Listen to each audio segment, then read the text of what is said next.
ہر بندہ پوچھتا ہے کہ میں کیا کر سکتا ہوں. ایک دو کام جو ہمیں کرنے چاہیے. ایک تو یہ ہے کہ ہمیں دعائیں کثرت سے کرنی چاہیے فلسطینیوں کی مدد کے لیے, اور اس سے زیادہ دعائیں کریں عالم اسلام کے حکمرانوں کی غیرت کے لیے, کیونکہ مسلمانوں پر ظلم ہوتے رہیں گے جب تک مسلم امہ کے لیڈر یہ بغیرتی کی نیند سے نہیں اٹھیں گے. ان پر مظالم ہوتے رہیں گے.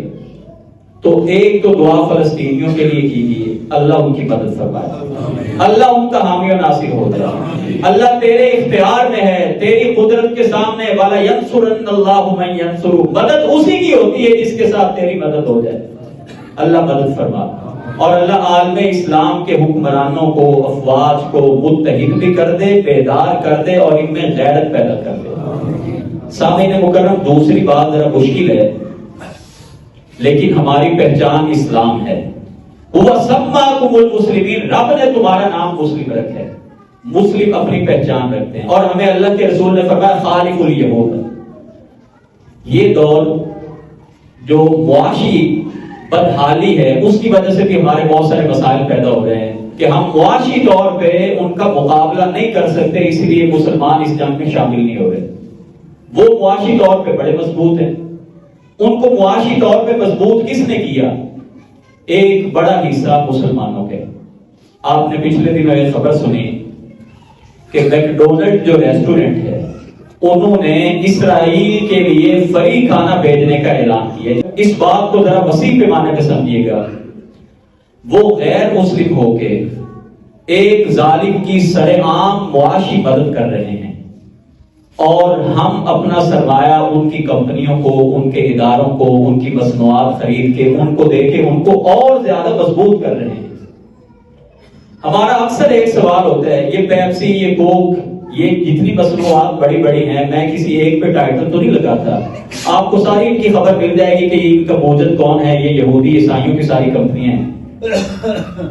مجھے صرف ایک بات بتائیے کہ جس امت کی ابتدا معاشی بدحالی سے ہوئی ہو, اور جس امت کے نبی کئی کئی مہینے جن کے گھر میں چولہا نہ جلتا ہو, وہ صحابہ جو کہا کرتے تھے کہ ہم گندی اور ردی بدبودار کھجوریں بھی ہم بعض دفعہ کھا کے گزارا کرتے تھے, جو سارے دن میں ایک دو کھجوریں کھا کے بھی گزارا کرنے والے صحابہ تھے.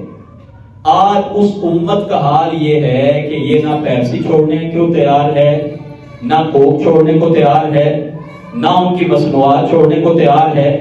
زیادہ نہیں میں آپ سے مطالبہ کرتا, اور نہ میں آپ پہ یہ فرض کر رہا ہوں کہ خدائی حکم ہے.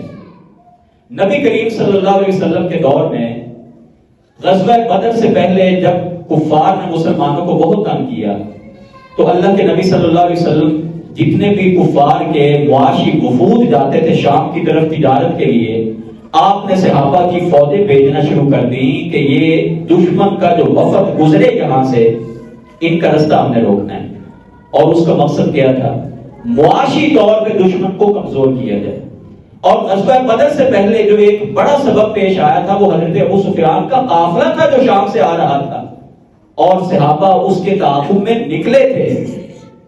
تو ایک ہمارے, میرے اور آپ کے کرنے کا کام یہ ہے کہ جتنا ہم کر سکتے ہیں, اور ہم سمجھتے نا اس سے کچھ نہیں ہوگا, یہی ہماری غلط فہمی ہے. چند سال پہلے شاید آپ نے ایک خبر دیکھی ہوگی کہ ایک فٹ بالر ہے, میسی یا رونالڈو, ان میں سے کوئی ایک تھا, کہ پریس کانفرنس کرنے سے پہلے اس نے میڈیا کے سامنے کوک کی بوتل کو اٹھا کے سائڈ پہ کر دیا, اور اس نے کہا یہ صحت کے لیے اچھی نہیں ہے. کئی اربوں ڈالر ان کے جو شیئر تھے وہ نیچے آ گئے. تو اگر ہم واقعی ان کو معاشی طور پہ کچھ کمزور کرنا چاہتے ہیں, ان کی مصنوعات کا بائیکاٹ کر دیجئے. جو ان کی چیزیں ہمارے تک آ رہی ہیں وہ ہم سے پیسہ لے کے ہمارے اوپر ہی برسا رہے ہیں. ایک اور جو کرنے کا کام ہے وہ یہ ہے کہ ہمیں ان کے لیے مؤثر آواز اٹھانی چاہیے اپنے حلقہ احباب میں, جتنی ہم اٹھا سکتے ہیں. ہم اپنے حکمرانوں تک آواز اٹھا سکتے ہیں, اس سے بڑھ کے ہم جا نہیں سکتے.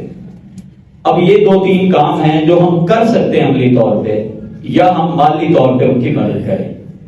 ان کا پانی بند ہے, کئی دنوں سے ان کو پانی نہیں ملا, ان کو کھانا نہیں مل رہا. گزشتہ جمعے میں بھی یہ حدیث بیان کی تھی کہ تمام عالم اسلام ایک جسم کی مانند ہے. اور اگر ہمارے بچوں کے ساتھ یہ ہو، ہمارے اعزاء و اقارب کے ساتھ یہ معاملات بند ہیں، ہماری کیا کیفیت ہوگی؟ اور اگر ہماری کیفیت نہیں بدل رہی، ہمارے اندر جو یہود کے خلاف غم و غصہ نہیں آ رہا اور ہم اس غم کو محسوس نہیں کر رہے، تو معاف کیجئے گا، پھر اپنے ایمان کو ذرا جائزہ لیں کہ ہم مسلمان بھی ہیں کہ نہیں ہیں۔ اللہ ہمارے تمام اہل ایمان کے اندر اسلامی غیرت بیدار کر دے، ہم تمام مسلمانوں کو اللہ متحد اور متفق کر دے، اور ہماری دعاؤں کو اللہ اپنی بارگاہ میں شرف قبولیت عطا کر دے۔